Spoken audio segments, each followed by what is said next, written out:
오늘 이 새벽에 하나님께서 우리에게 주시는 하나님 말씀은 베드로전서 3장 1절에서 7절까지 말씀입니다. 저와 여러분이 한 절씩 나누어서 교독합니다. 아내들아, 이와 같이 자기 남편에게 순종하라. 이는 혹 말씀을 순종하지 않는 자라도 말로 말미암지 않고 그 아내의 행실로 말미암아 구원을 받게 하려 함이니,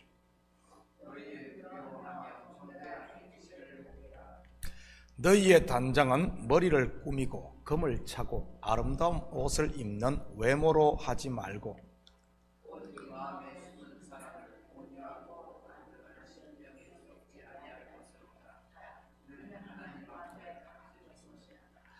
전에 하나님께 소망을 두었던 거룩한 부녀들도 이와 같이 자기 남편에게 순종함으로 자기를 단장하였나니,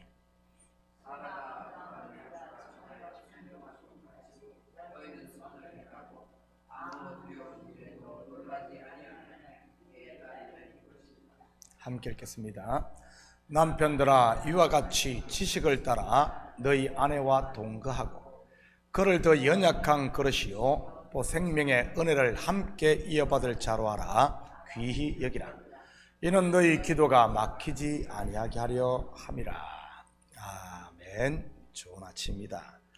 우리는 지금까지 성도의 사회생활에 대해 공부했습니다. 그 중에서도 질서 존중과 종으로서의 자기 위치를 인식하고 지키는 것에 대해 말이지요. 여러분, 이 죄라는 말의 정의가 무엇인 줄 아십니까? 죄로 번역된 히브리어는 하다요, 헬라어로는 이 하마르티아입니다. 그런데 두 단어 모두 다 관역에서 빗나가는 것을 죄로 정의합니다. 다시 말해, 자기의 위치를 벗어나는 것이 곧 죄라는 말과도 같은 것입니다. 성도는 성도의 자리에 있어야 하는데 그것을 벗어나면 죄라는 말이지요. 장로는 장로의 자리에 있어야 하는데 장로가 목사의 자리에 서면 죄라는 말입니다. 피조물인 사람은 피조물의 위치에 있어야 하는데 피조물인 인생이 하나님의 자리에 오르려고 하는 것이 죄라는 말이지. 그래서 사도 바울은 고린도 교회 성도들을 향해 네가 선줄로 생각하는 자는 넘어질까 조심하라고 권고한 것이지. 저는 우리 식구들이 성도로서 거룩의 자리 그리고 은혜의 자리를 잘 지킬 수 있기를 축복합니다. 은혜의 자리를 벗어나 자기의 의를 드러내고 높아지려고 하는 것이 바로 죄니 말이지요. 오늘은 사회 최소단이라 할 수 있는 가정에 있어 복음에 합당한 이 성도의 부부 생활에 대해 살펴보도록 하겠습니다. 1절입니다. 아내들아, 이와 같이 자기 남편에게 순종하라. 이는 혹 말씀을 순종하지 않는 자라도 말로 말미암지 않고 그 아내의 행실로 말미암아 구원을 받게 하려 함이니. 오늘날과 마찬가지로 초대교회 당시에도 부인 혼자만 신앙생활을 하는 가정들이 많았습니다. 그런데 이처럼 혼자 신앙생활을 하던 부인들 중에는 말씀을 잘못 이해하는 경우들이 종종 있었습니다. 마치 종들이 그리스도 안에 있는 자유와 세상적인 자유를 혼돈하고 있었듯이 말이지. 그러다 보니 믿지 않는 남편을 업신여긴다든지 아니면 남편의 권위를 무시하는 일들이 일어났던 것입니다. 물론 이 문제 또한 가정의 불화를 넘어 사회 문제로까지 대두되게 되었던 것이고요. 아내들아, 이와 같이 자기 남편에게 순종하라. 여기서 이와 같이 무슨 말입니까? 바로 그리스도께서 하나님의 뜻에 순종한 것 같이 하라는 말입니다. 다르게 말하면 죽게 하듯 또는 주를 위하여 하라는 의미라고 볼 수도 있는 것이지요. 이것은 남편의 어떠함, 곧 믿고 믿지 않고의 문제를 넘어 그것이 바로 순종하는 것이 창조 질서라는 그런 말입니다.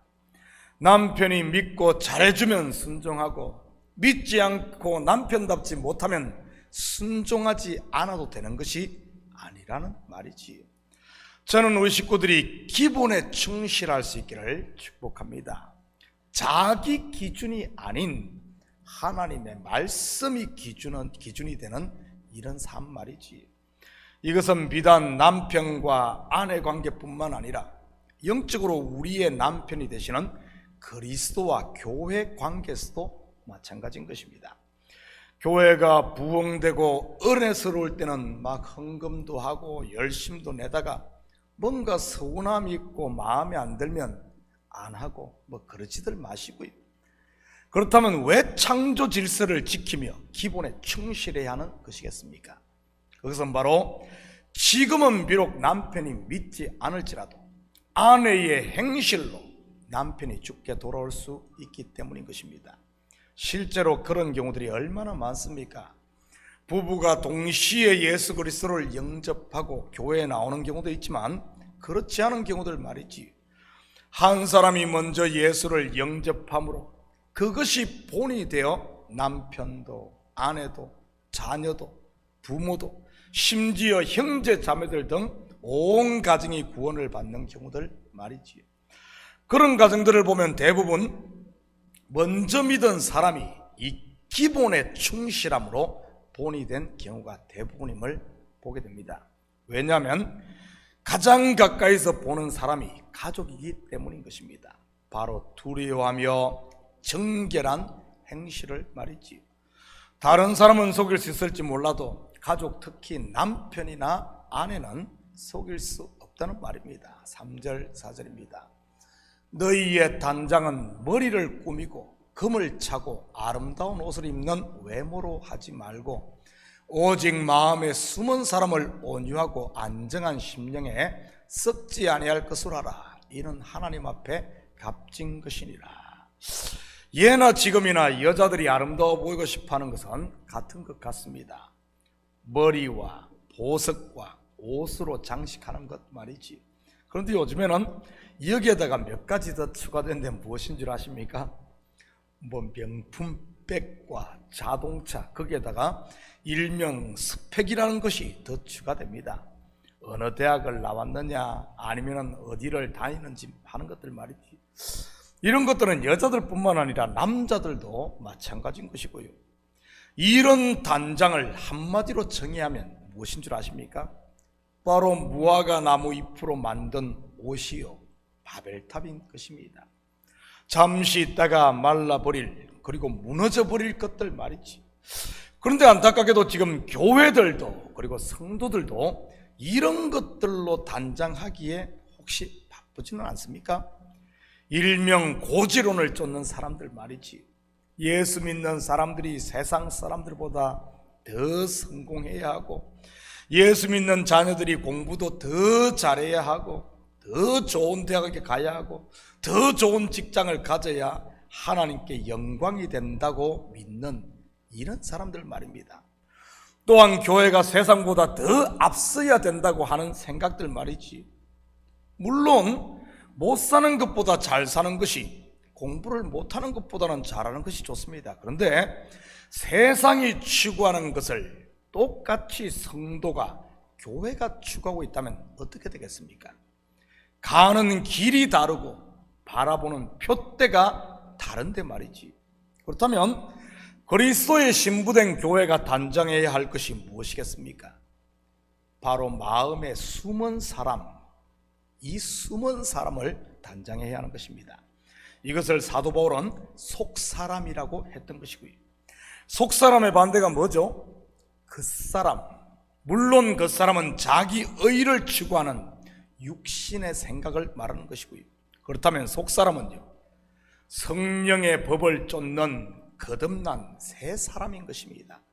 이 속사람에게 맺히는 열매 또는 단장이 바로 성령의 열매들인 것이고요.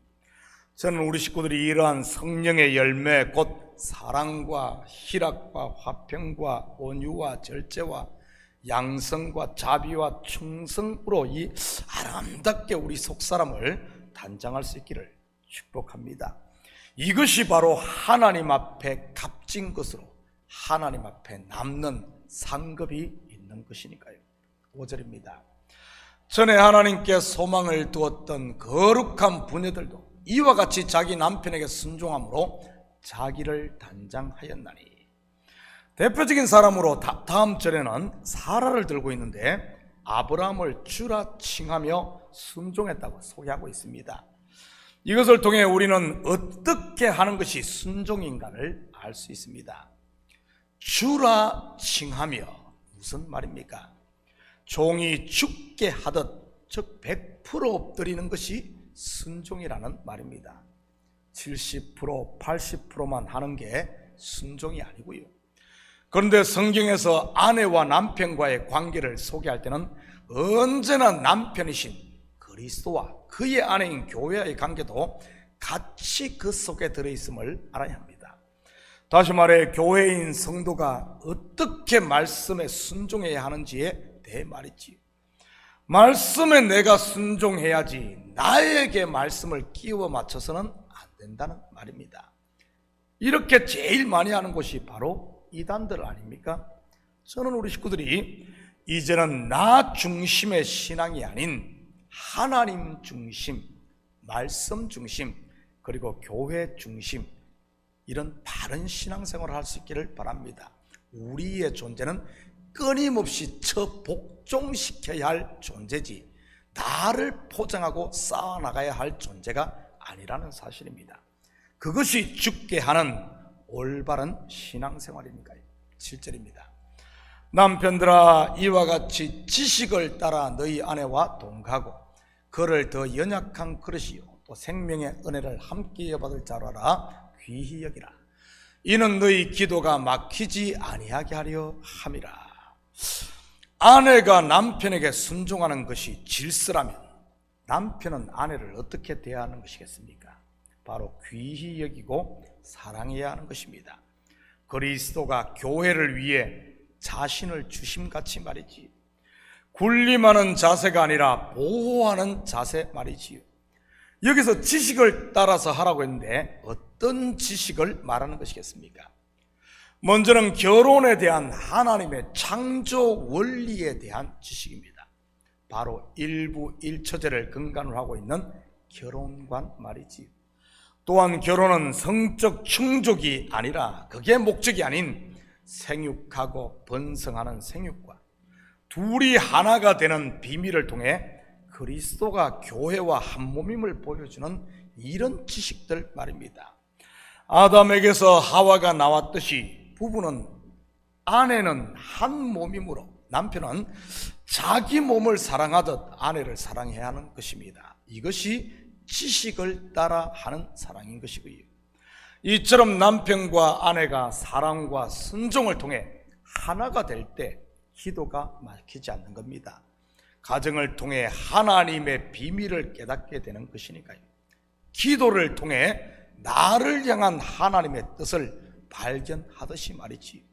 사랑하는 성도 여러분, 남편과 아내는 그리스도와 교회와의 관계를 가장 직접적으로 보여주는 살아있는 교과서라는 사실을 잊지 마시고, 사랑과 순종을 통해 행복한 가정뿐만 아니라 더 나아가 건강한 신앙생활을 통해 하나님께서 복으로 주신 가정과 교회 속에 있는 이 하나님 나라를 마음껏 누리며 사는 이런 복된 하루 되시기를 예수님의 이름으로 축복합니다.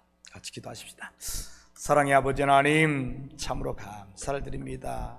우리에게 가정을 통해 하나님과 우리 사이에, 아버지 하나님 그리스도와 우리 사이의 비밀을 설명하시는 하나님, 그러기 위해 이 비밀을 알기 위해 가정에서부터 남편은 아내를 사랑하고 아내는 남편에게 순종하는 이 기본을 통해 하늘의 비밀을 깨닫는 우리 성도들 되게 도와주시옵소서. 그래야 하나님께서 우리에게 주신 이런 복들을 가정에서 누리고 교회에서 누리고 우리의 신앙생활의 삶을 통해 마음껏 누리며 하나님의 살아계심을 세상 가운데 증거하며 사는 그리스도의 증인들 다 되게 도와주시옵소서. 이 새벽도 주님 앞에 우리의 마음을 쏟아놓고 기도할 때마다 주님께서 속히 들으시는 줄 믿사오며 이 모든 말씀 예수님의 이름으로 기도드립니다. 아멘.